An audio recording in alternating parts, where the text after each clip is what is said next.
Advisor at the Wilson Center and work primarily on trying to organize the 4,500 people that have been at the Wilson Center over the last 46 years. And we appreciate very much your coming this morning. I'm sorry we're starting a couple of minutes late.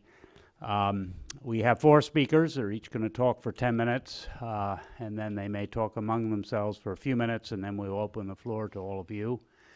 Thank you for being here. The first, you have the bios, I believe, of all 4 speakers. I'm subbing this morning, and that's a very hard job for Dr. Hala Esfandiari, but she has to leave for Tunisia for meetings this afternoon, leaving for Tunisia this afternoon to be there most of the week, and asked me to chair this meeting. And David Ottaway is a very good listener, and he's having a hard time listening right now because of a trip he took to Vietnam and Cambodia, but he's feeling better, but he's not here with us this morning. And Max Rodenbach is here instead.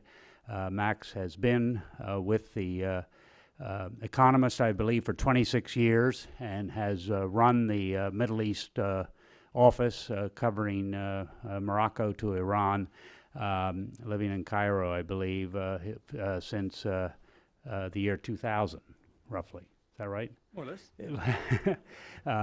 Marina Ottaway is a senior scholar at the Wilson Center. Shaul Bakash is a former public policy scholar at the Wilson Center 2 or 3 times, and I believe maybe a fellow once. And he teaches at George Mason University.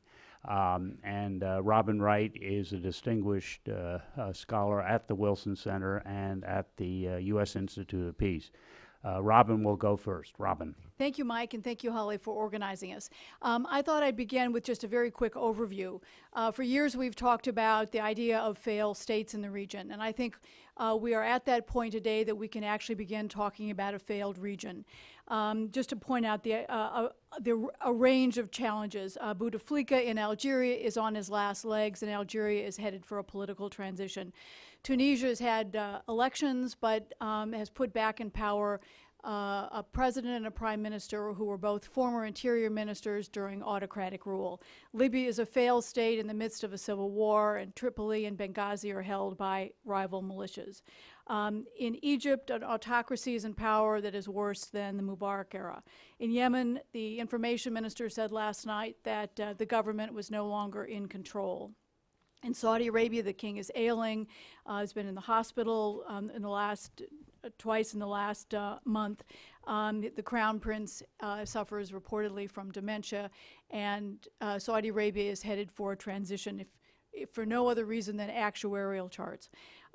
Jordan and Lebanon are now overwhelmed with refugees, and then, of course, the subject that I'm tackling this morning, and that's Iraq and Syria, which are a terrible mess.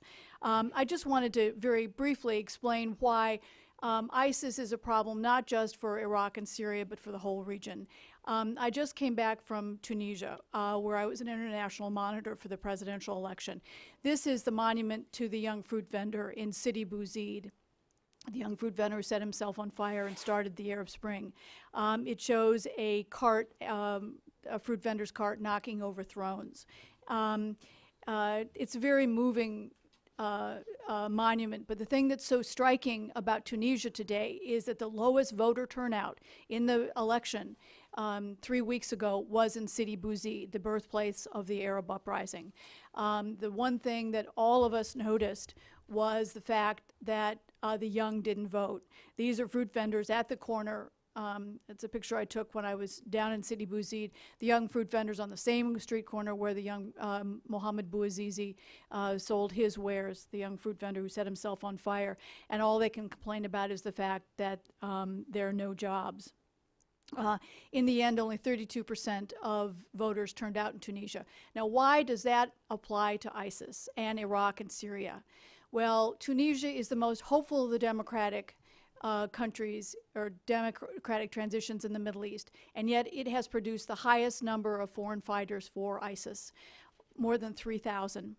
And another almost 9,000 have been turned back by the government. And this reflects the scope of the problem. So, to my subject. The Middle East is likely this year to face far greater turbulence and uncertainty than it did in 2014, and arguably more than in any single year since the modern states were defined a century ago after World War II. The region is literally being redefined both politically and physically. The main threat is from the array of Islamic extremists who've stolen the show, again, both physically and politically, in places where attempts at peaceful dissent and political change were disintegrated into conflict, most notably in Iraq and Syria, but including places like Libya too. The threat in 2015 is from a third generation of extremists. The first generation was in Afghanistan and Beirut in the 1970s and 1980s that emerged to fight occupiers, be it the Soviet Union in Afghanistan or the Americans and the Israelis in Lebanon. They introduced new tactics like the suicide bomb. But the attacks were always in the arena of conflict, not beyond. The second generation was in the 1990s, when new groups emerged with the formation of al-Qaeda and the Taliban. And this led to more ambitious agendas to try to oust leaders, be it the Taliban taking on the warlords in Afghanistan or al-Qaeda talking about toppling the corrupt monarchies in the Gulf. And they began to take their campaigns to countries that were seen as props for their targets, be it in New York, Washington, London, or Madrid. This was the 9/11 generation. Today we face a third generation that centers around ISIS, the various al-Qaeda franchises like al-Qaeda of the Arabian Peninsula and Nusra Front in Syria. They are bigger, they are bolder than ever, they are larger, they hold their own territory, and they're even creating a state with aspirations of going global in mission, in membership, and in media outreach. ISIS now has fighters from at least 80 countries. So we see this is a poll for 2015. Americans overwhelmingly identify ISIS by 70% as the leading threat to the United States. It's interesting that the second and third threats, the Arab-Israeli conflict by 13%, Iran by 12%, also involve Islamist movements. ISIS is literally beginning to change the borders. This is a tweet, one of my favorite ones of the day, that ISIS literally bulldozed through the border and began to create a whole new political entity and a new political space. This is the territory it now holds. It's about the size of Indiana. Now, to deal with Iraq very specifically, al-Baghdadi, the leader of ISIS, is a man who not only rivals Osama bin Laden in his impact and his pull, but he probably, at this stage, is an even greater danger because of the multifaceted, the rippling, the geometric effect of the group he heads. Today, there are 18,000 foreign fighters fighting with ISIS and Nusra. At least a third of the forces of ISIS are foreign fighters. And that number is almost certain to grow significantly this year.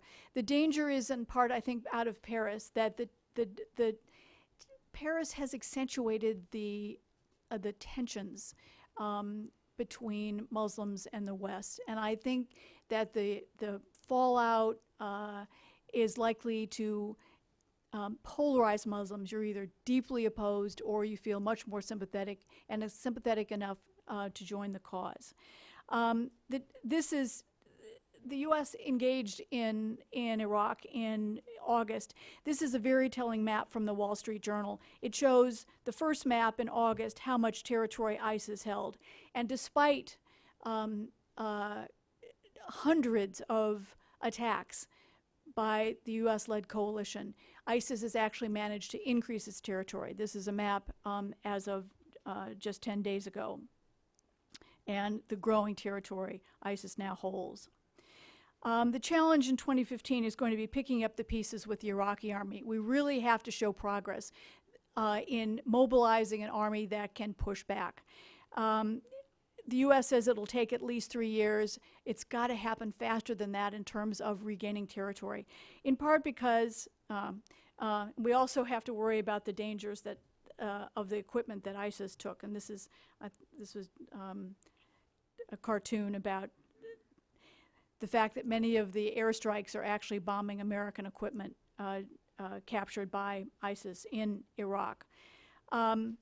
Now, the danger is not just the need to rebuild the army. The danger is the fact that in the vacuum, the space has been filled by militias in Iraq. You have at least 3 Shiite, very powerful Shiite militias now, and 2 Kurdish militias. I worry less about the Kurds, but I'm very worried about the Shiites. And the danger is that down the road, as the army's rebuilt, that they won't be able to take the space. The army won't be able to take the space back from the militias. The militias are going to hold out because they don't want to hand over power. And of course, I think 2015 is going to be a little bit like 2006 was, as a pivotal year in determining whether the extremists can begin to be beaten back. Now, very briefly to Syria. This is a picture I took in Kobani when I was down on the front for the New Yorker this fall. I think Syria is going to be the biggest challenge in the region in 2015 because it's the strategic center of the region, in the same way that Egypt is the political or intellectual center. Kobani is now not only depopulated, but it's destroyed. Winning it back will be critical in keeping the momentum or even creating some momentum for the U.S. Coalition. The U.S. has now conducted more than 500 airstrikes on Little Kobani. Now, this is just a very small town of about 40,000 people, and it's stunning that of all the airstrikes, 76% of those in Syria, 78% have been in Kobani. And yet 4.5 months later, ISIS still controls part of Kobani. And I think the story this year will be less Kobani than it will be Aleppo. This is really where the fate of Syria and the rebel movement will be determined. Aleppo is a city of 1 million people. In many ways, the U.S. Strategy has been a little bit like trying to save Toledo, Ohio, or someplace even smaller, and ignoring what's happening in New York. Aleppo is the commercial center. It is one of the oldest cities in the world, and its fate is pivotal to pushing back both ISIS and particularly the Assad regime. The problem is the U.S. has been willing to take on one war, but not 2, and that makes it vulnerable to losing both. The U.S. is beginning to train this year 5,000 rebels to create a new militia force capable of fighting both ISIS and the Assad government. But if you look at the numbers, it's really hard to think that they're going to make much difference. The Syrian army is down from 300,000 to somewhere between 70 and 100,000, and yet it's still very capable of fighting. ISIS has somewhere between 20 and 30,000 in Syria. The idea that the rebels, who were deeply weakened, and a new force of 5,000 are going to be able to both fight ISIS and push back Assad, I think, is rather naive. Of course, the problem that is just as important for the future of the region is the humanitarian crisis. And this is the largest in the world now since World War II. There are 3.8 million refugees, but over half the population now is either refugees or displaced. That's the equivalent in the United States of 160 million people leaving the country or leaving the cities in which they live. This has had an enormous influence, a rippling effect across the region. This is a picture I took at the camp of people who left Kobani. This camp had almost 4,000 people living in just over 400 tents. It's just not tenable on a long-term basis. This is Atari, the 4th largest city in Jordan now. It's a camp of Syrian refugees. I'll end with this, and just to say that I think this poll reflects not only U.S. attitudes, but it also reflects the dangers in the region. The fact is that only 22% of Americans believe, 22% of Americans believe that the U.S. is unlikely to defeat ISIS. 56% think we can defeat ISIS, but they will make a comeback, as extremists have already. And only 20% think that that the U.S.-led coalition can defeat ISIS. And I think that's a pretty realistic but also sobering assessment. Thank you very much, Robin. Shaul Bakash on Iran. Yes, now to talk about the one non-Arab country in the in the Middle East. Is this on? Speak into it, I think. Okay. Yeah, to speak now about Iran. About 2 weeks ago, Iran's President Hassan Rouhani made a speech at an economic conference which rightly attracted a lot of commentary. He said that negotiations at the international level are not about upholding high principles and ideals, but about protecting state interests. And clearly speaking about the nuclear negotiations now underway between Iran and the United States and its partners, he said Iran's high principles and ideals are defined not by the number of centrifuges, but by Iranian intelligence and ability. He also said that the Iranian economy cannot thrive in an isolated Iran, but in an Iran integrated into the world economy, and an Iran that is open to foreign investment. And then speaking about the domestic economy, he, again with clearly in mind the parastatal organizations controlled by the Revolutionary Guards and similar organizations, he said monopolies hamper the economy and always lead to corruption. And he spoke about the need for such organizations to begin paying taxes. I should point out that in earlier speeches, Rouhani also said that morals cannot be imposed by the whip of the lash. He called for less control by the security agencies on university campuses and more open access by Iranians to the internet.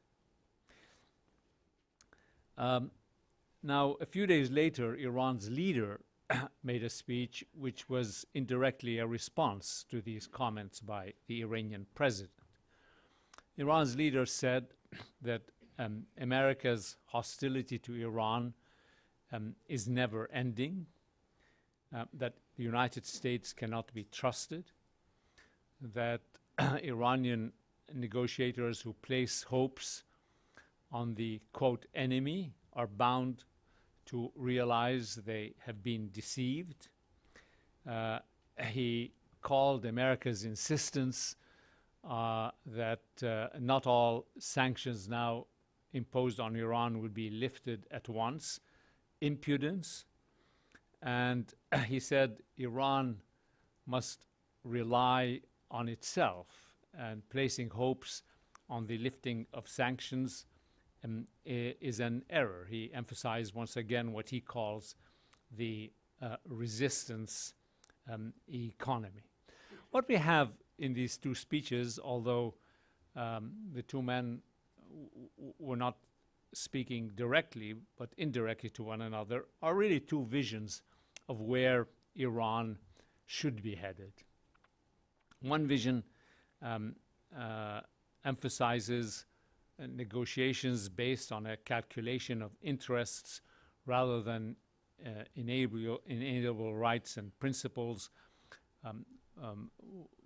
and integration with the international and world economy rather than a go-it-alone economy based on the economics so-called of resistance. Iranian influence achieved through cooperation with the international community rather than confrontation with it. Once again, as has happened often in the history of the Islamic Republic, Iran is at a crossroads. It needs to make important choices about the direction of the country. These two speeches, I think, also highlight the major issues that will face Iran in 2015. And these major issues are, of course, the current negotiations over Iran's nuclear program, decisions about the economy, and decisions about Iran's regional role. To take the nuclear issue first, clearly President Rouhani, who came to office a little bit over a year ago, has invested very considerable stakes in the successful conclusion of a nuclear agreement with the so-called 5+1 countries.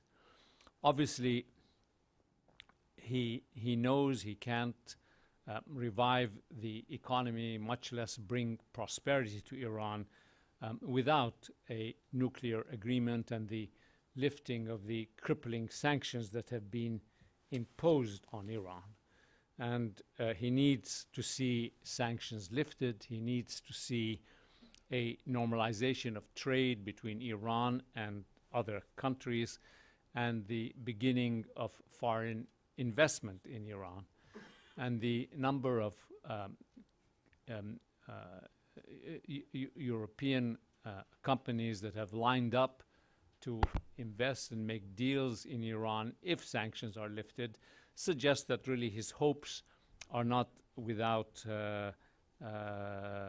basis.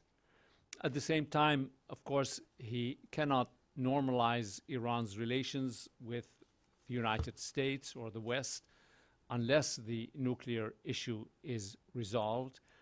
And I imagine that he calculates that if he resolves the nuclear issue and if he gets the economy going and if he can normalize relations with the international community, principally with Europe and the United States, this will strengthen his hand at home for the kind of reforms in the political and social and economic sphere for which he and his team stand. On the nuclear issue, he obviously faces a very serious opposition in Iran in the same way that President Obama faces opposition in the United States. I think this opposition stems from a number of considerations. There is, I think, a genuine fear among some that Iran will end up making a bad deal, giving away too much and securing too little. There is also, I think, an ideological issue here, the one that Rouhani pointed to when he said negotiations in the international sphere are based on state interests, not on ideology.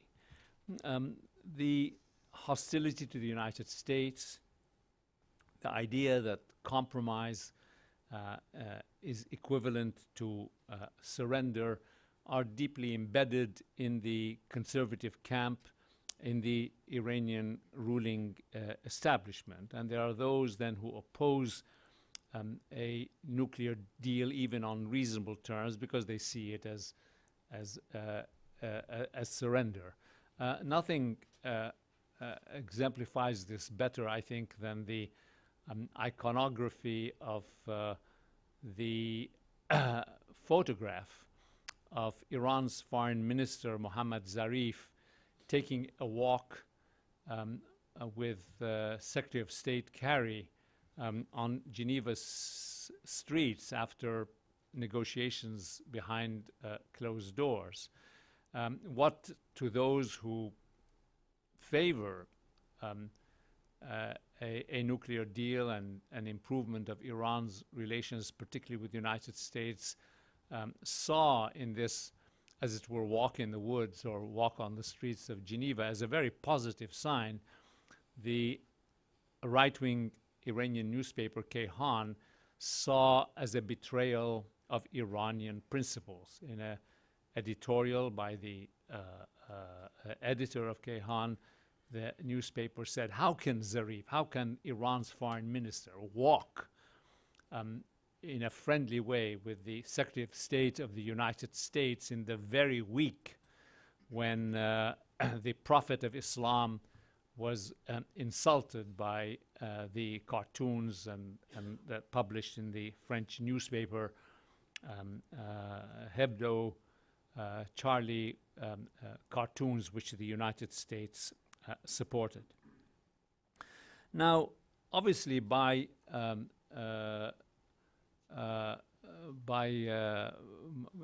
sometime just before March the 1st, the deadline that Iran and its negotiators have set for themselves for an agreement on principles on the nuclear issue. Sometime by March the 1st, it'll be very clear to Iran's negotiating team what the best deal they can get from the US and its partners will be. And they will have to go with that best deal to Iran's leader, Ayatollah Khamenei, for him to decide.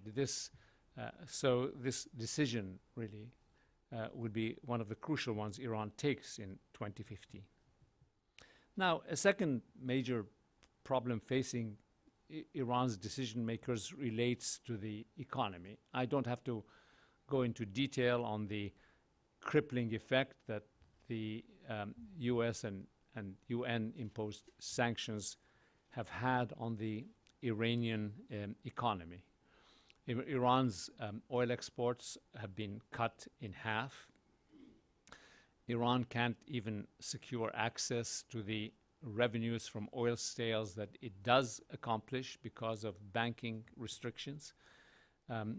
Iran has enormous difficulties in managing its finances through international bankings. Iranian businessmen find it difficult to open letters of credit or to conduct banking operations because of these sanctions.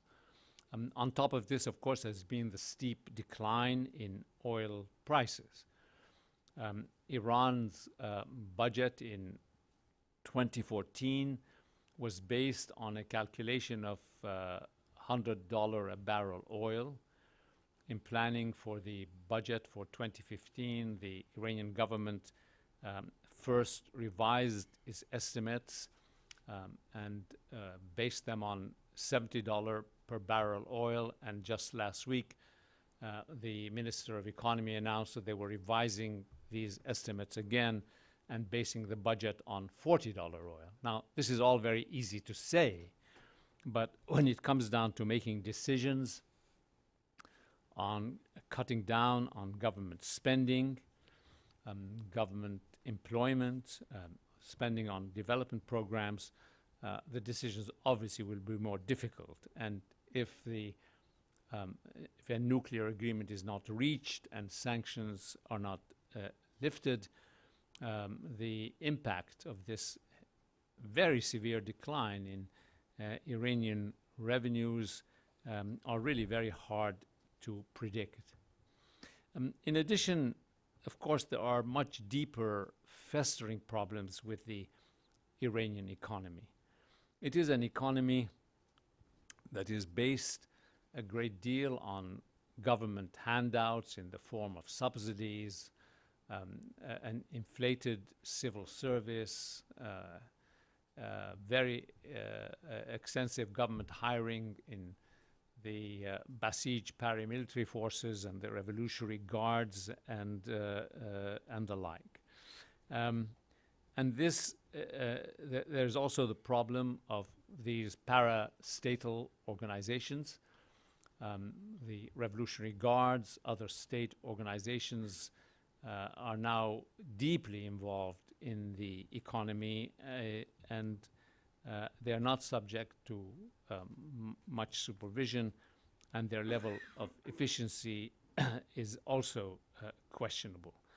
And in addition, the banking system is plagued by non-performing loans, and it is these kinds of problems that Rouhani was pointing to in the speech I just cited when he talked about the need to open up the economy to competition, when he criticized the dominance of monopolies in the economy, and when he spoke about corruption, which is widespread.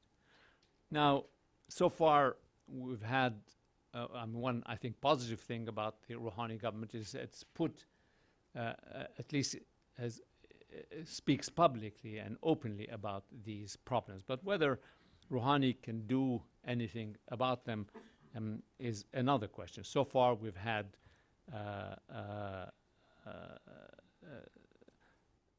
talk by the government, but very little action because of the weight of the parastatal organizations and a parliament which has not yet shown a readiness to cooperate with the president.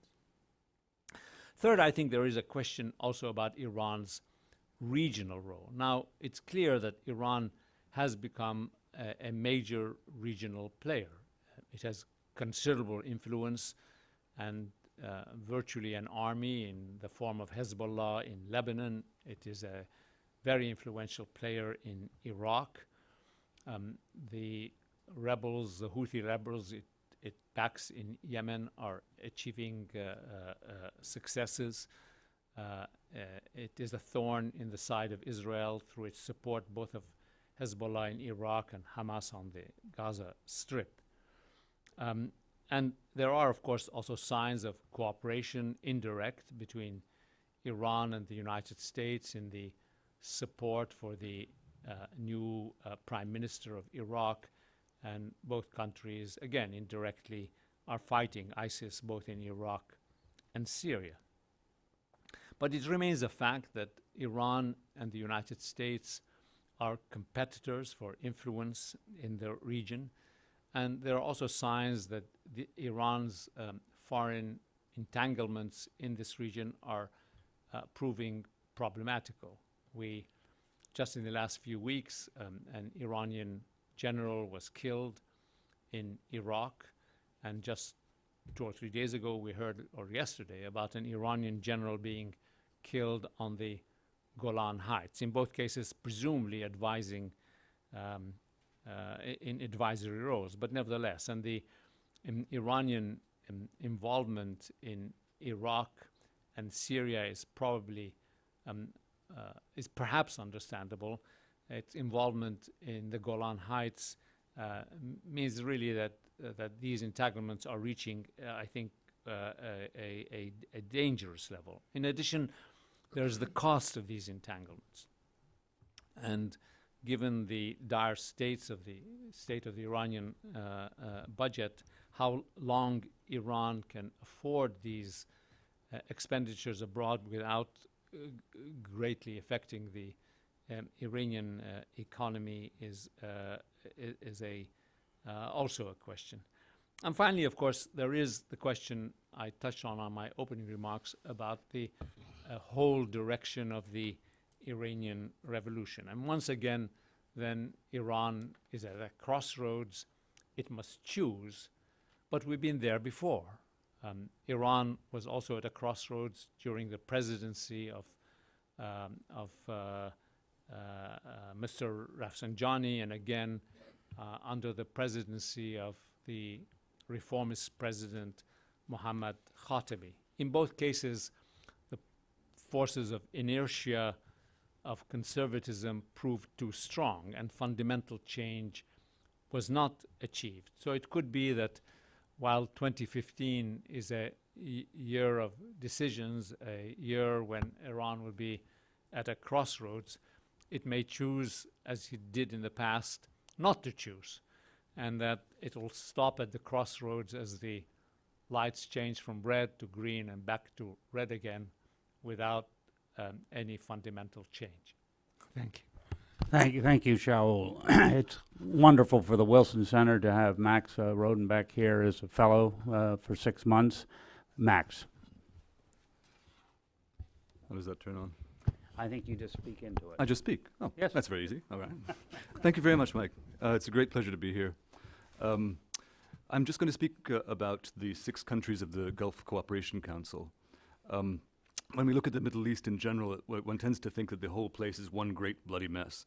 But actually, for the last 10 years, these 6 very wealthy oil countries have done extremely well. It's been a relative oasis of peace. You've had oil prices at nearly double their sort of historical average. And so compared to all the turbulence elsewhere, you have countries that have done extremely well. So the question that arises most obviously right now is, with the collapse of oil prices, what happens to these countries? The collapse has obviously brought immediate problems. There was a tremendous drop in the value of stock exchanges all across the Gulf, which actually hurts a lot of ordinary citizens. And there's obvious worry about this. But I think, in fact, that may not be a really pressing immediate concern. We are talking about countries that have built up at least $2 trillion altogether in sovereign assets over the last 10 years. That's an awfully big pile of money. And most of these countries can afford a certain level of draining those assets for quite a long time. Another question that arises is why did Saudi Arabia and its close allies, we're talking about Kuwait, Qatar now, not always, but certainly in oil policy lately, the United Arab Emirates, why did they push for this drop in oil prices? Because it is true that they actually allowed this to happen and perhaps forced the drop in oil prices. Certainly didn't cooperate with other countries in OPEC to support the oil price.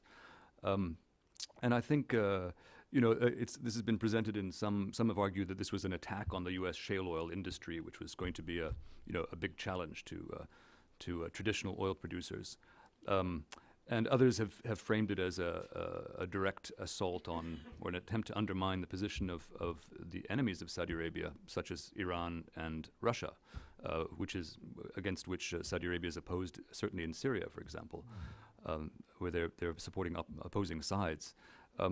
And I think there's some truth to that as well, that this is a side benefit of this collapse in oil price. But I think actually the underlying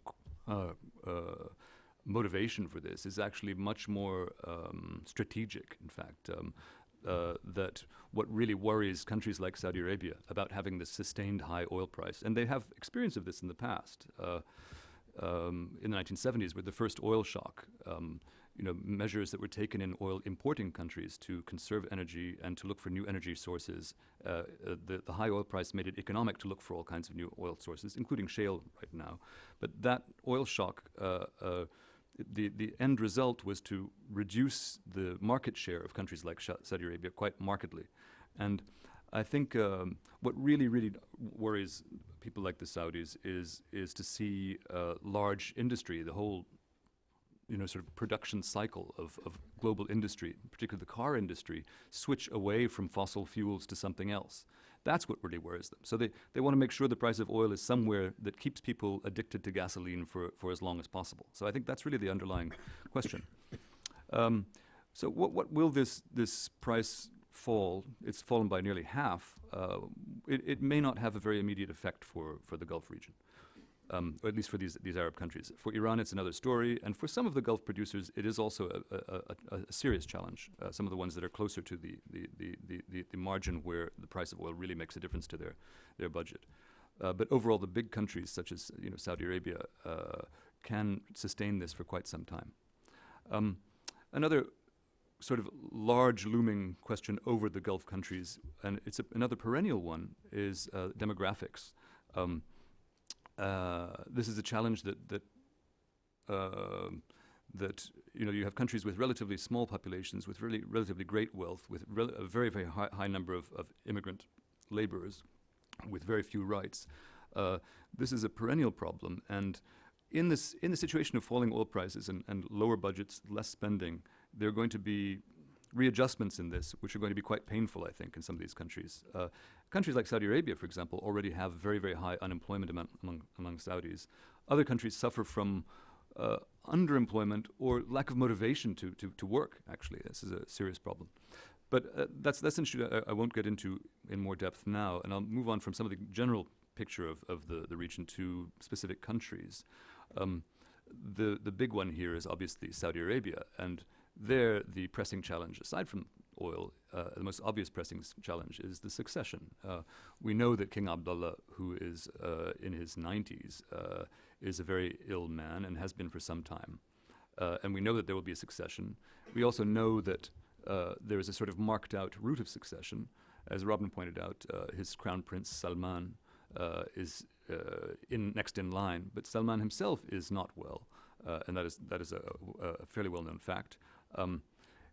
It's clear that Saudi Arabia is capable of governing itself, under rulers that are very unwell. King Abdullah's predecessor, King Fahd, was unwell for nearly a decade, and the country kept going. And King Abdullah has not been a well man for quite a long time too. So it's not an immediate worry whether Prince Salman, when he takes over, will he be able to manage and rule. That's not really a question. And we also know that it's most likely that Prince Salman will be followed by Prince Muqrin, who is the appointed his official title is Second Deputy Prime Minister, or Deputy Prime Minister, I think.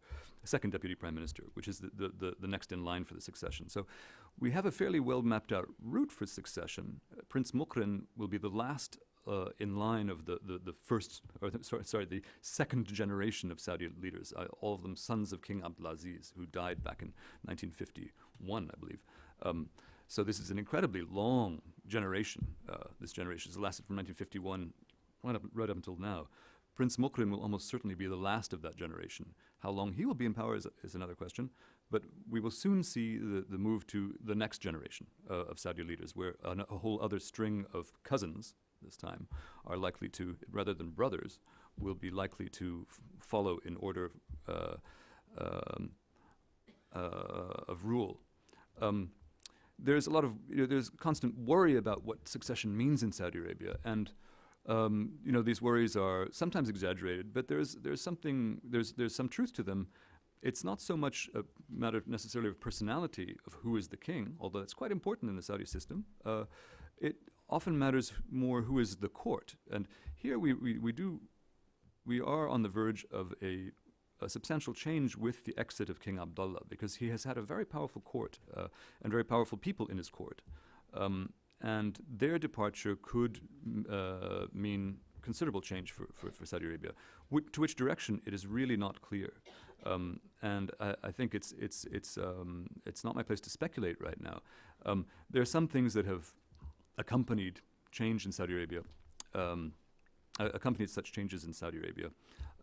Often there are moments of policy drift.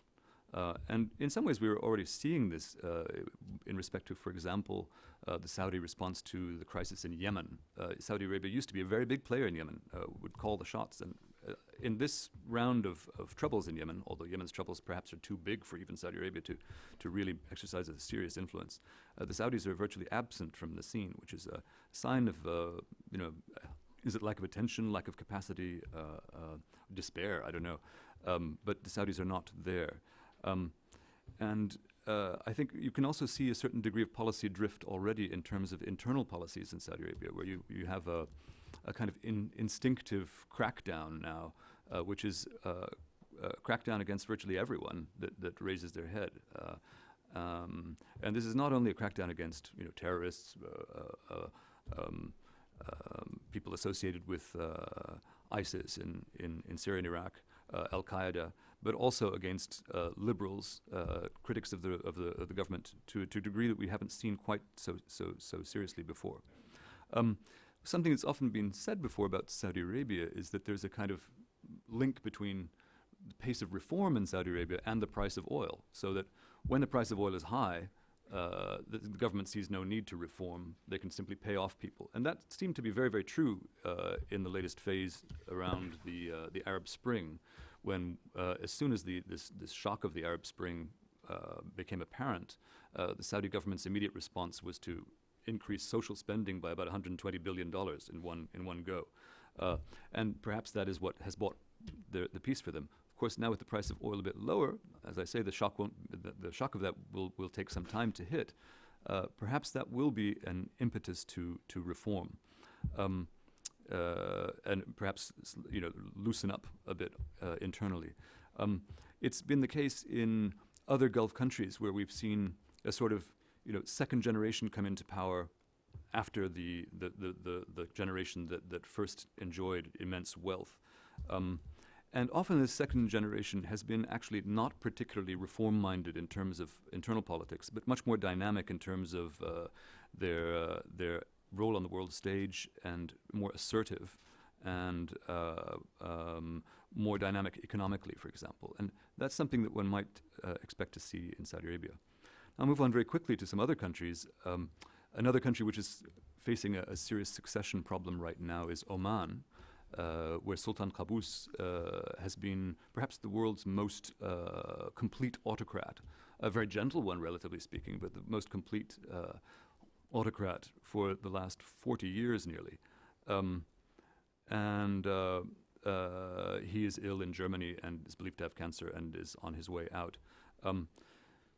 Oman is a very small country, but has significant strategic importance. It's extraordinary the degree to which people are not too concerned in Oman about what's next. There seems to be there's a mechanism for what happens next. But I think in many ways Oman is sort of it's found its place in the world, which is rather unique and different from other Gulf countries. And it has a small elite which is quite capable, and I'm not too worried about Oman. Another country where succession is a chronic problem, it's not succession per se, but is Kuwait, where you just simply have a very weak ruling family. Not weak in terms of their control over things, but weak in terms of policy direction, their ability to change. Then you have a succession of slightly more dynamic countries, such as the most obvious ones are Qatar and the United Arab Emirates.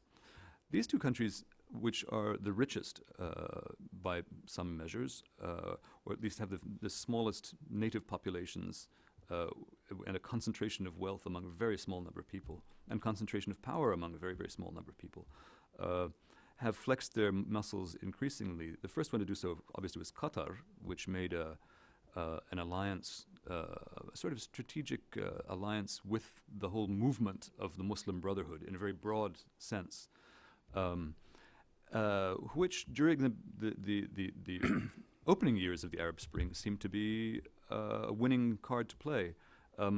They've come under tremendous pressure, particularly from the Saudis and others, and the Muslim Brotherhood card has turned out to be a relatively losing card. So Qatar has regrouped, rechanged, it's readjusted its policy. It's taken itself out of the picture for the time being, having been a very aggressive player on the world scene for a while. And to some extent, it's been replaced by the United Arab Emirates, which always took the opposite course. It was deeply hostile to the Muslim Brotherhood. The United Arab Emirates is or certainly the lead emirate, which dominates the federation of the United Arab Emirates. Abu Dhabi, the ruling family of Abu Dhabi, has become a much more dynamic player in the region. And you can see this in several spheres. I think perhaps the most obvious is Egypt. And it's interesting that really it's the United Arab Emirates that has led the Gulf's sort of intervention in Egypt in quite a big way, particularly financially speaking, where they've stumped up between the Emirates and Saudi Arabia, sort of following along with the Emirates, and Kuwait has been another contributor, well over $20 billion to support the Sisi government in Egypt. The UAE's involvement in some of these areas has extended to rather murky, shady military involvement in Libya in conjunction with Egypt. So this is an extension of Gulf power that has never been seen before. And we have yet to determine what this is going to end up as. It might end up in tears, as happened with Qatar, but perhaps not. We shall see. So engagement with Egypt is one aspect of the Gulf's sort of foreign relations. Engagement with the U.S. is another question. This relationship goes a long way back. Of course, famously back to Saudi Arabia, the King of Saudi Arabia, King Abdulaziz's meeting with President Roosevelt on a U.S. warship towards the end of World War II. It's a very close alliance with Saudi Arabia, and also with the other Gulf countries. The U.S. has a military presence in every single one of those countries. Of course, in the last few years, there's been a growing sense of impatience and disappointment on the Gulf side with the U.S. role, particularly over issues like Syria, for example, where they've been very unhappy. And also worry over the American engagement with Iran. Is a peace going to come? Are the Americans going to sell us out? That is an active worry and something that you hear quite often in the Gulf expressed. The fact is, though, that the Gulf has developed no alternative to reliance on the U.S. Although to some extent France and Britain and other European countries have begun to step in, partly at the invitation of the United States. France opened a military base in Abu Dhabi recently, and Britain has expanded its military base in Bahrain. So they have a bigger military footprint now, even as the American footprint is not yet shrinking really, but it is, there are question marks over America's long-term commitment to being the policeman of the Gulf. And another question that forward-looking is about attitudes towards political Islam in the Gulf. As I mentioned, there are serious differences between countries such as Qatar, which was essentially backing the Muslim Brotherhood, not only in Egypt, but in its many forms in different places, an alliance with the Nahda party in Tunisia, alliance with Islamists in Libya, close relations with the Islamist-leaning Turkish government. And this brought them into conflict with Saudi Arabia, which fears secret cultish groups such as the Muslim Brotherhood. Saudi Arabia, which is often blamed for the export of Wahhabist extremism and so on, and there is great merit to a lot of this blame. But there seems to be, Saudi Arabia has readjusted its position and is less a center of export anymore. They are in a sort of holding pattern, and there are a lot of questions, and there's a lot of churn inside Saudi society and between the government and its religious establishment. This is something to watch over the next few years. I suspect there will be change, but this is something that also hinges on the whole moment of succession and so on. So that is a point to be looking for. And then we have countries such as the United Arab Emirates, which is actively trying to promote now a sort of moderate Islam. And again in an alliance with Egypt, where we've seen President Sisi in his recent speech call for revolution in Islam, which is interesting. So they're very much on the same page, and I think we may see some of these slightly more dynamic countries actually trying to take more of a role in pushing the Islamic envelope, so to speak. I will stop there. Thank you very much, Max. Marina. We left the big country last, Egypt. Egypt is about to celebrate the fourth anniversary of what they call the January 25th revolution. In fact, thanks to a great typo, I received an announcement this morning, a reminder that not the celebration of the June 25th revolution, but the June 25th revolution will take place on the January 25th revolution will take place on January 22. Clearly somebody dropped the word celebration out of the announcement, but it was, and in a sense, it's somewhat symbolic of the disarray that is existing in Egypt at this point, in the wake of events in the last 4 years that really did not constitute a revolution, never came close to constituting a revolution, certainly appeared to be leading to some change for a while, and have led not only to the restoration of the status quo, but the restoration of the status quo plus an additional level of repression, because the Mubarak government felt fairly, after 30 years in power, felt fairly certain of its position, of its capacity to control the country. Clearly, they made a mistake at the end, while the present regime that is trying to install very draconian control over the country is not convinced at all that it really has the control that it wants to have.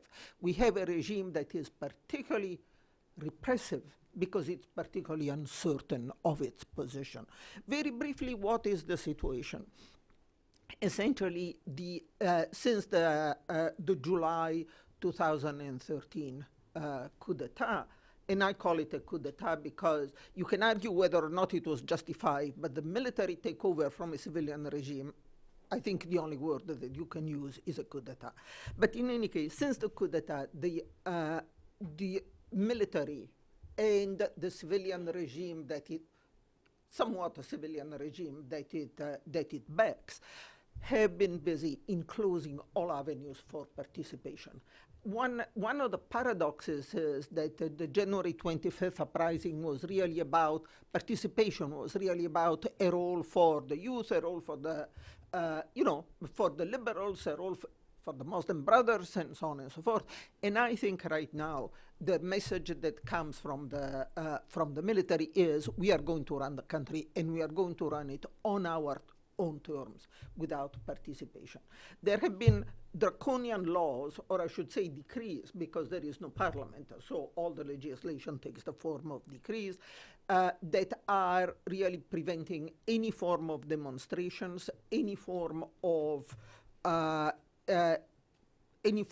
complaint, any form of freedom of expression. And the cases are really that come up in the courts are really quite extreme in that sense. Muslim Brotherhood is in jail. Leaders of the Muslim Brotherhood are in jail, or they are lying low. There are still, the organization has not been destroyed. The organization has survived in clandestinity, for much of its existence, and it's not about to disappear. But there is no doubt that the top leadership is in jail or in exile. Some of them, they used to be in Qatar. There are still some in Qatar. There are more in Istanbul at this point, and the rest is lying low.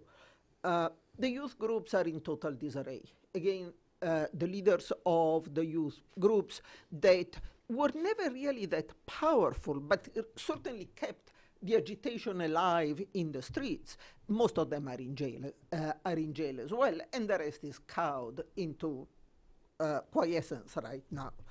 The NGOs, particularly the human rights NGOs, feel very, very threatened. They have been asked to register again, and the new rules that are being proposed make it clear that they cannot receive any money from anybody, particularly outside the country, without the permission of the government, which means that nothing is going to happen. What we are seeing is a number of these NGOs that are beginning to, Egyptian NGOs, that are beginning to move some of their operations outside the country. So that it's, and finally, it's the political parties, even the legal political parties, the ones that are registered, the ones that are official political parties, are seeing the space for participation, the space for political activity increasingly narrowed. The election law, Egypt is moving towards the parliamentary elections. They are going to finally to take place in March and April. Am I correct? Yeah. Yes, yeah, that's it's right. March and April, the 2 days.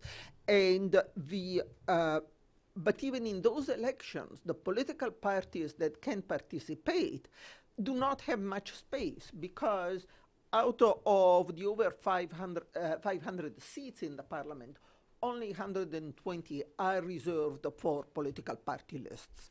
And all the rest are for independent candidates. Now, the law does not prevent a party from presenting one of its members as an independent candidate on the seats, but certainly there is not much room for party activity. And even for those 120 seats, it's very interesting. The lists are predetermined. The composition of the list is somewhat predetermined, because it's up to the political parties to make sure that certain distributional requirements, if I can call them, are going to be respected. So there has to be a certain number of women in the list of these political parties, that there has to be a certain number of cops in on the list of the political parties, there has to be a fixed number of handicapped people on the list of the political party, a certain number of youths, and so on, which means, and I am not opposed necessarily for representation by various categories, but what it means is that the parties will have a very hard time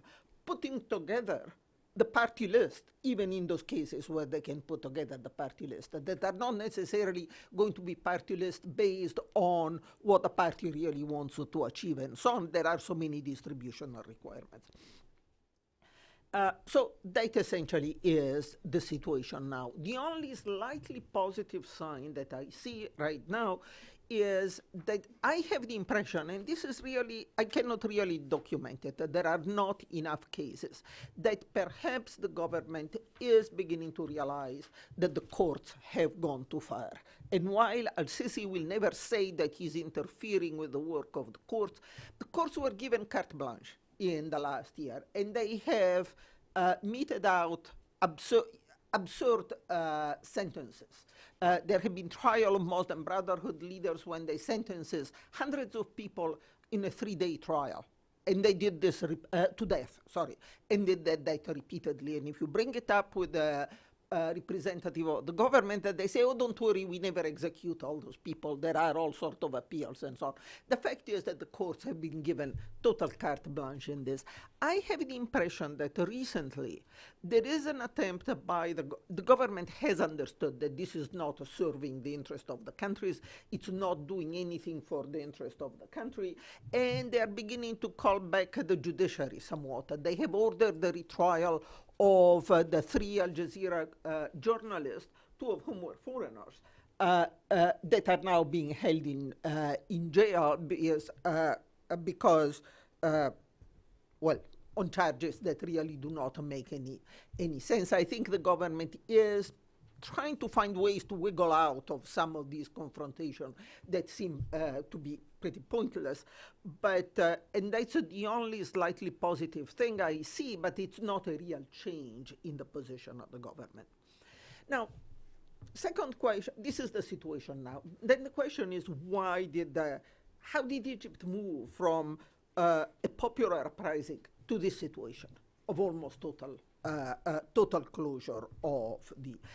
And I think it's important the answer is that to some extent, we all got carried away and by the excitement of the uprising, and we were very slow in realizing how little the uprising had really accomplished. Because one thing which is very important to keep in mind is that the military was always in control. Even at the height of the uprising, even in 2011, the military never lost control on the situation. Mubarak was not overthrown by the crowds in the streets. Mubarak was deposed by the Supreme Council of the Armed Forces. He was opposed by its own military, and to me the analogy is it was an overloaded lifeboat and somebody had to be tossed overboard, and Mubarak was tossed overboard to guarantee the survival of the regime. So the military was always in control. We knew that it was in control. It was the Supreme Council of the Armed Forces that ruled the country until elections took place, and they did this openly. But the SCAF played its hand well at the beginning. They played democracy. They played the democratic game. They allowed parties to register. They allowed parties to compete in the elections and so on. I think they had a hope that in the end, the outcome of the election would be what they wanted. That is, that the election would bring the parliamentary election of 2012 would bring back to power representatives of the older regime. That is, the people who had been around Mubarak, the people essentially, the elite that has ruled Egypt for a very long time. It did not happen that way because, as I'm sure you know, the election of 2012 were a resounding victory for the Islamists. I'll try to speed up. They were a resounding victory for the Islamists. And once this became clear, then the military began to tighten down. The parliament was dismissed. When Morsi was elected, the military in the end accepted his election, but also tried to make some last-minute changes in the constitution that was the temporary constitution used at that time to keep the legislative power in its own hands. The military really only withdrew to the sidelines, as far as I can tell, for a brief period after August of 2012. And because at that time, they really got worried about what was going on the Sinai. I think there was a meeting, there was a feeling about the military, which was very clearly expressed in a meeting that I had with some of the top officers, that they had taken their eyes off the ball, that they had become too involved in politics and they had taken their eyes off the security ball. But that stepping back from politics did not last long. I would argue that by October, November of 2012, the military had decided that it was going to come back, and very openly. And then it was a question of how to engineer some popular cover for the military coup d'etat, which is what was done with the Tamarod movement and the collection of signatures and so on. And that collection of signatures, by the way, was engineered by the security services and not by the youth of the country. So the question now is, where is Egypt going?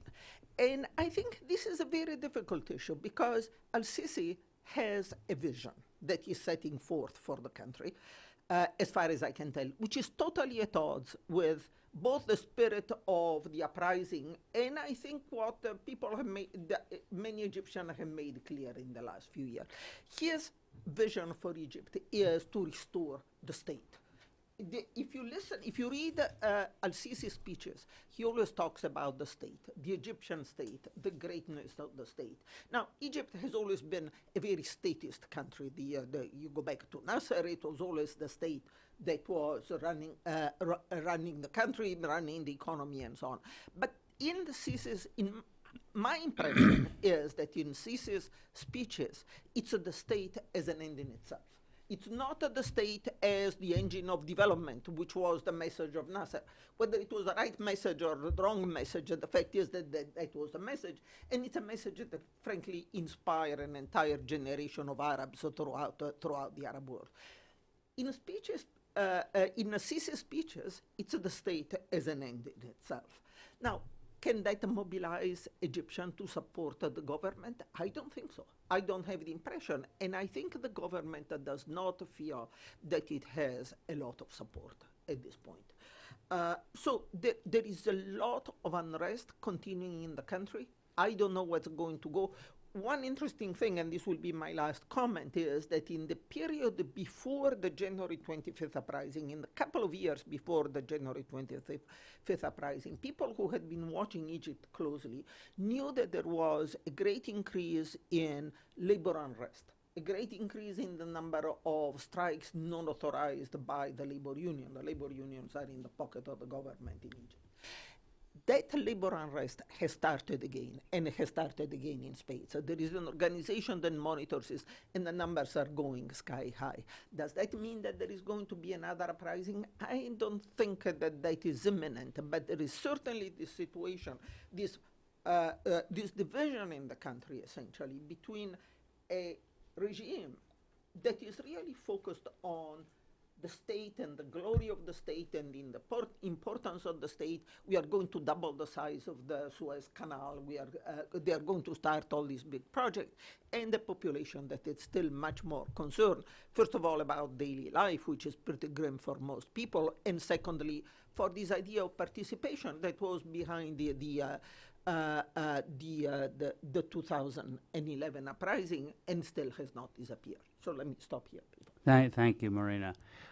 We have some time for questions from you all. You've been very patient. I'm going to open the floor, and you'll get a microphone. And please be brief in your comments. You can direct it to somebody, and I ask my panelists who have not had a chance to comment on each other's remarks to join in after if there's something you want to say on a particular question. I have a question over here, and in the front, but why don't we start right there? Thank you very much. I'm Benjamin Tua. My question relates to Max Rodenbeck's comments on the Islamic factor or the Islamic element.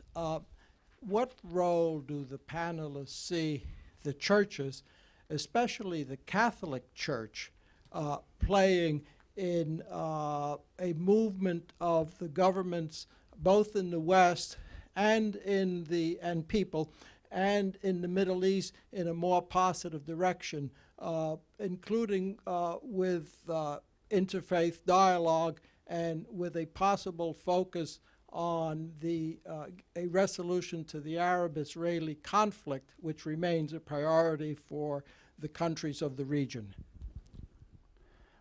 Brief comments from anybody? Max, Marina.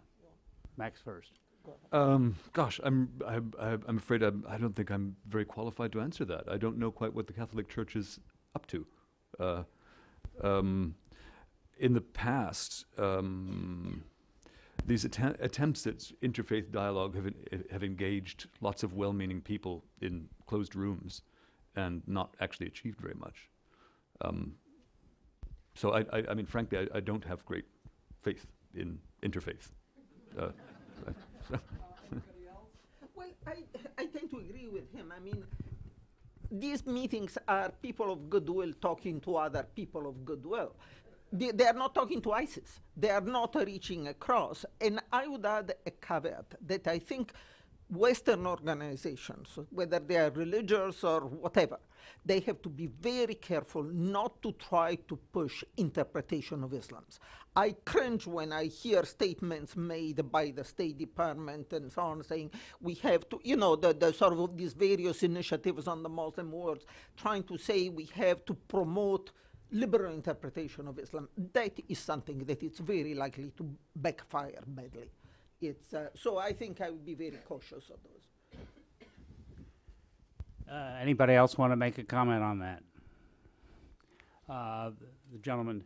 Will Embry from DynCorp International. Marina, you talked about Egypt, looking at Egypt. Could you talk a little bit about the U.S. looking at Egypt? It seems the U.S. hasn't figured out what's going on, what's it's going to do. There's differences between the administration and the legislature. There's differences within the administration. There's differences between DOD and state. Could you give us your views on what's going on? Yeah. Well, I think the U.S. is looking at Egypt from the point of, you know, in terms of its geostrategic interests, and then Egypt is a country with which it wants to maintain good relations.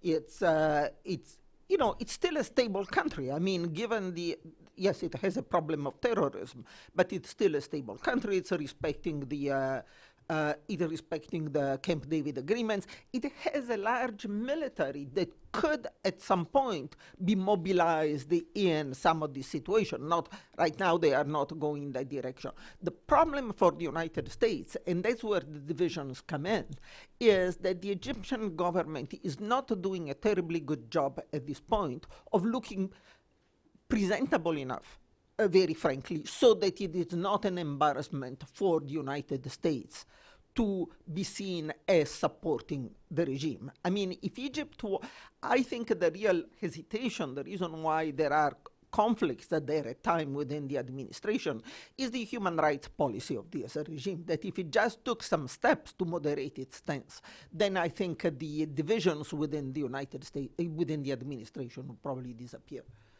Max, do you want to say on that point? Yeah, I would just add that I agree completely. And I mean, Egypt has always been it's a case for a long time. It's been a case study in the constant chronic conflict in U.S. foreign policy between idealism and pragmatism, and you know, that's just that conflict just becomes more focused under in the current circumstances. And I think Marina is absolutely right that. It's in many ways you know, the U.S. is going to deal with Egypt no matter what, especially in a situation of problems all over the Middle East.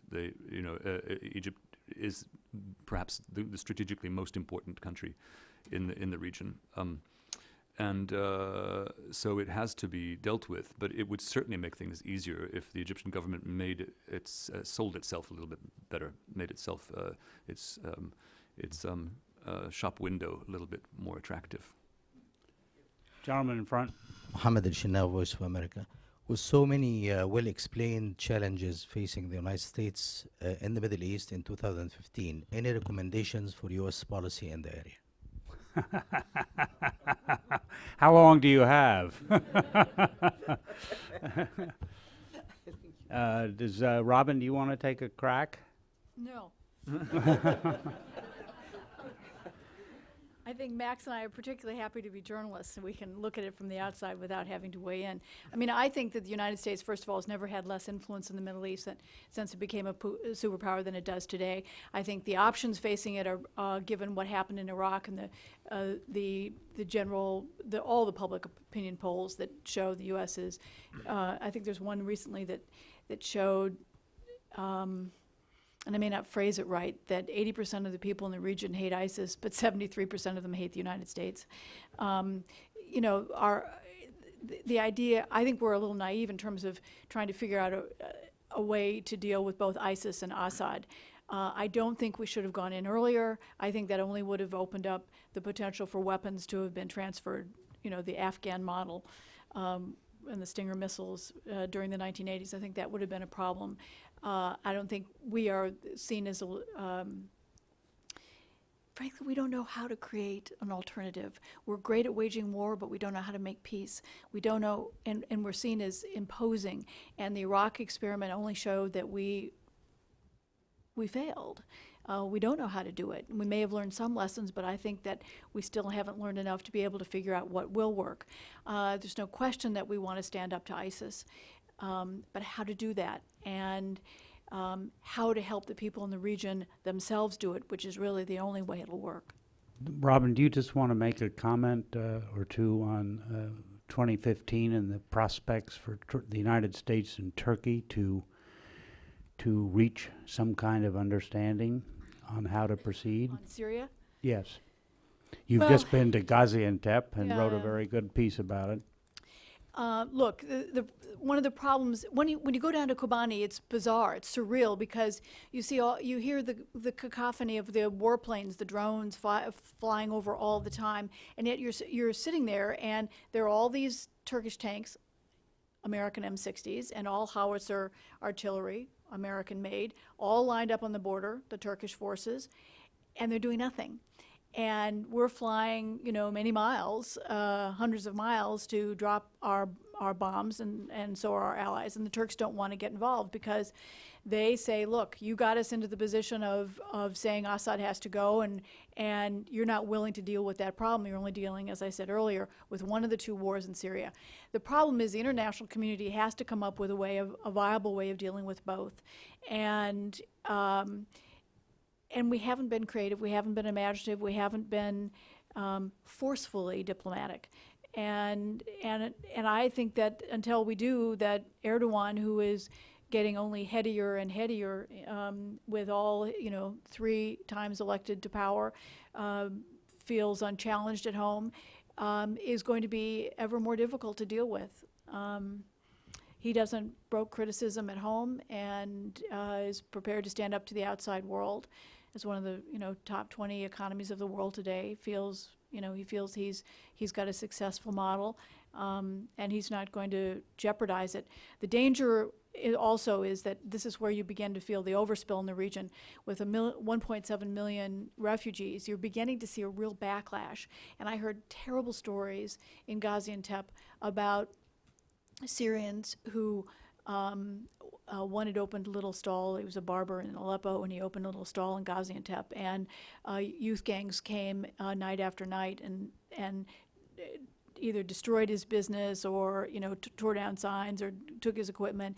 And then they came one day and openly with their knives and said, next time it's you. And so he closed his shop. One of his friends was. His car was stopped by a group. Gasoline was poured on the car, and the guy almost died. He had been in the hospital for months when I talked to his friend. There's this backlash, and you're beginning to feel that it plays out everywhere, and it's going to be destabilizing along the southern border of Turkey and all of these countries. And I worry that it fragments the region as much as it fragments Syria itself. One question here, and then back there. I'm Sabghatullah from Afghanistan, currently at Georgetown University for a study program. I just had a comment about this one generalizing statement, Robin, you made about the generations of terrorism, first generation, second, and third.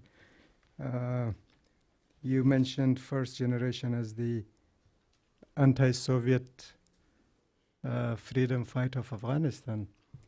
I think it will be very interesting to tell our next generations 30 years later that what Afghans did in the 80s, that was first generation of terrorism. So that is one comment. Second comment is that what you talked about is the foreigners getting enlisted into ISIS ranks. 1/3 of them are from foreign countries.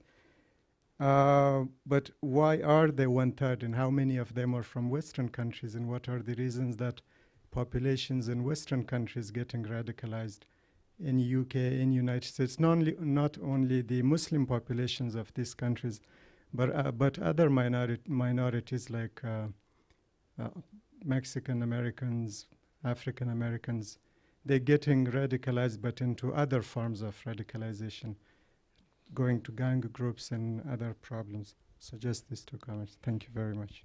Sorry I wasn't clear enough. When I talked about the first generation, I was thinking of the Arabs who went to Afghanistan.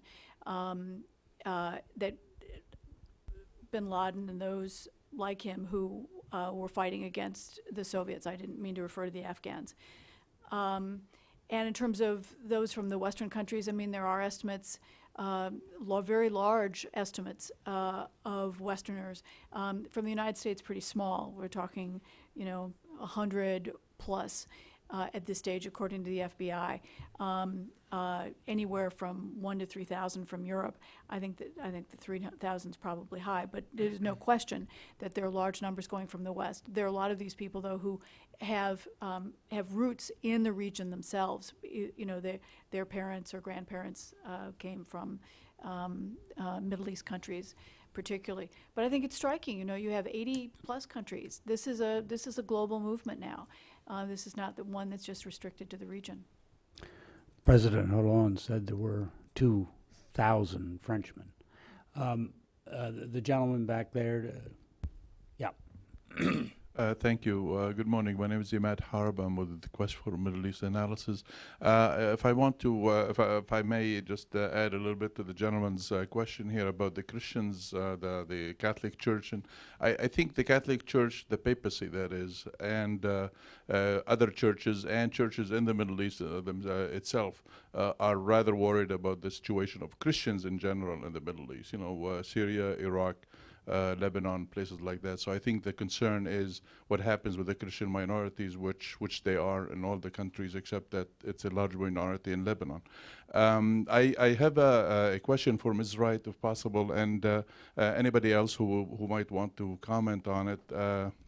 This morning, New York Times had a piece on the Obama administration may be farming out the fate of Bashar al-Assad to Russia and Iran. Is there a stomach for this? Has the foreign policy establishment really decided that we're not going to be dealing with him anymore because he actually is on our side as far as the ISIS fight is concerned? Thank you. I saw Ann Barnard's story, and it's an interesting story. I think it overinterprets what's happening. There's no question that the United States has been willing to talk about the UN proposal for freezes, different from a ceasefire. I've interviewed Stefan de Mistura, who's the UN Special Envoy, and who explained in detail how this would be different. And the idea is to freeze in place some of the conflict. It's not all that different from a ceasefire, but and I think the United States has been open to that possibility of a freeze. I think it was also interested if Russia could actually get everybody interested in talks. I don't think the United States opposes any of the major regional players or powers in the world making an effort, as long as if they can get everybody to the table. This is a problem the United States has had as well. I don't think there's been as much of a marked shift on policy. I think the U.S., because of its own fears and its own kind of waffling on the issue, has looked for any other possibilities. I mean, one of the things that's really striking is that when I was on the border, I kept hearing from, I met with over 24 of the commanders from Aleppo, and some of them told me that they are having a problem less with weapons than with getting men. Men don't think that, you know, it's worth risking their lives. A lot of the families have lost members to injuries or death. And I think the United States is even concerned that it may not get to 5,000 men for that first round. It's supposed to be for 5,000 for 3 years for a total of 15,000. That those who are still in Syria don't want to leave the areas they're protecting. Those outside the country don't particularly want to go back in, and so I think there are concerns about whether that's viable. And so in that vacuum, in that uncertainty about whether the U.S. option is actually going to work, they're looking at anything, because everyone knows there's no military solution, that there has to be some kind of political outcome. Max, do you want to dive on that one? Yeah, I mean, I would agree absolutely with everything that Robin said, but and I think this is, I mean, there's definitely part of the trouble is that the administration seems to have no ideas about Syria, so they seem to be, you know, willing to accept anybody else's ideas about what to do, which is a sad state of affairs. And I think to get back to an earlier question about you know, policy recommendations for the next year, I mean, a bit more of a focus on Syria would be one very obvious recommendation, but I think perhaps more to the point, in fact, is that there seems to be a structural problem with the way that America has dealt with this, you know, multifaceted problem of ISIS all over the region that involves civil war in Syria and virtual civil war in Iraq, as well as the repercussions of all across the region, including the refugee issue, including the vexed relations with Turkey, the you know, most populous NATO ally, which seem to be pretty catastrophic right now. And it seems to me that there's a sort of policy structural problem where there's no one really in charge of U.S. policy. You know, some people in the White House think of one thing and they veto things that are decided or thought of in other places, but they don't really come up with their own policy. I think it needs a much more focus in terms of personnel. I mean, including perhaps, you know, one person who's actually empowered to do something. Marina? I think the problem concerning U.S. policy in Syria is that having decided not to put boots on the ground, and I'm all in favor of it, of not putting boots on the ground, the United States is pursuing a policy that's bound to fail, because there is the policy of bombing, of using air power in these countries, can only succeed in one of two ways. One, if you carpet bomb these countries out of existence, which, thank God, is not the decision that we have taken, or it only works if there are troops on the ground belonging to somebody else that can come in and take advantage of the opening created by the Air Force. To some extent, that's happening in Iraq. There are other problems there, but there are Shia militias that are coming in. There are the Peshmerga, the Kurdish Peshmerga that are coming in.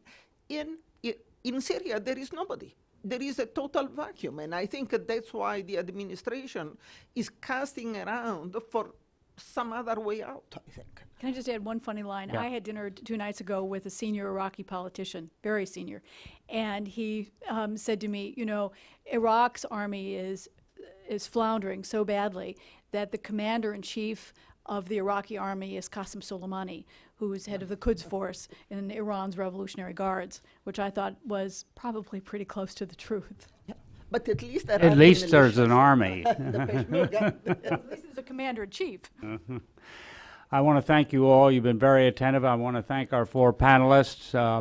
Happy New Year. Come back to the center anytime. But thank you, Robin. Thank you, Shaul. Thank you, Max and Marina.